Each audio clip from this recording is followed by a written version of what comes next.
In Commitment 2022 this Wednesday morning, voters in the Piedmont Triad have made their choices in several races. But several contests remain too close to call this morning. Our Jackie Pascal and Victoria Lucas are live breaking down those results for us. And Christina Evans is in studio breaking down the congressional races. Let's begin with Jackie Pascal, who is live in Forsyth County. Jackie, good morning. Devontae, Audrey, good morning to you both. So we ran through these races for you yesterday morning here on air, and it was incumbent versus challenger for both the district attorney's office as well as the Forsyth County Sheriff's Office. And it looks like the incumbent won out in both of those cases. So we're talking about Forsyth County voters re-electing our current district attorney, Jim O'Neill. He is projected to beat out Denise Hartsfield with more than 51% of the vote in his favor. And incumbent Forsyth County Sheriff Bobby Kimbrough also projected to win more than 65% of the vote going to him against challenger Ernie Leyba. That is one Democrat and one Republican win for those county positions, making last night's watch parties a mixed bag for those political groups. I know we may not win every single race, but I think we're going to have some things to be excited about tomorrow. We're confident that the voters will choose the economy and strong policy against inflation over what we've been seeing for the last 2 years. Now, again, all of these results at this point are just projections because all of these votes still have to be certified. And we spoke with the Forsyth County Board of Elections director, and he says that will happen on November 18th. Live in Winston-Salem this morning, Jackie Pascal, WXAI 12 News.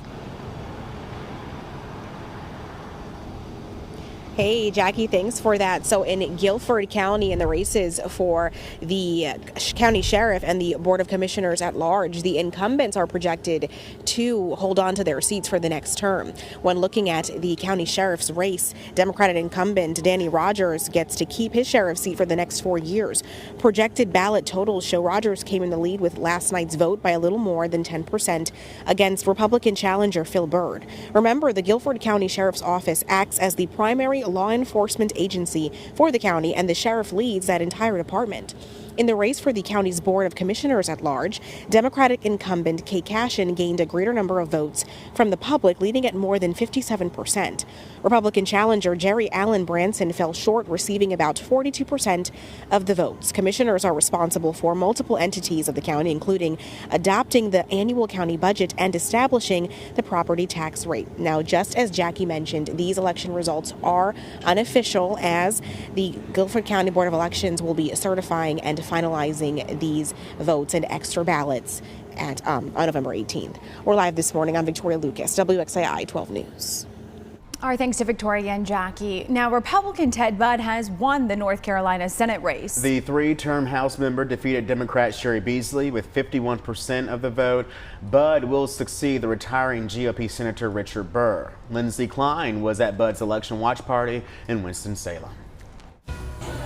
Well, Ted Budd taking the stage just before midnight after his victory over Democrat Sherry Beasley for North Carolina's U.S. Senate seat. And he began his victory speech in Winston-Salem by starting out saying, "What an incredible and long night this has been." Now, Ted Budd making sure to thank his family in his speech, and also former President Donald Trump, as well as the entire Trump family. He says he did speak to Sherry Beasley on the phone, and he thanked her for running a spirited race.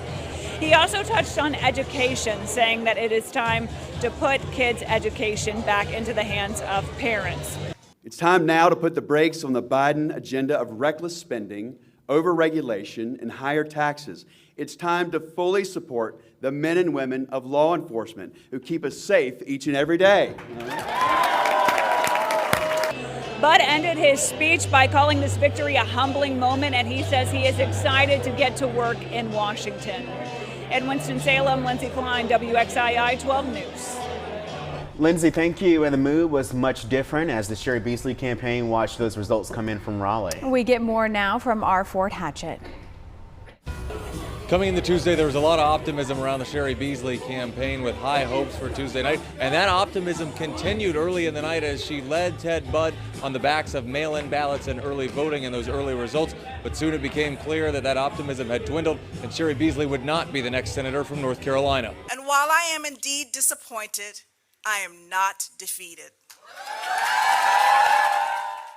Beasley significantly out-fundraised Bud in this campaign, raising more than $34 million to Bud's just over $12 million.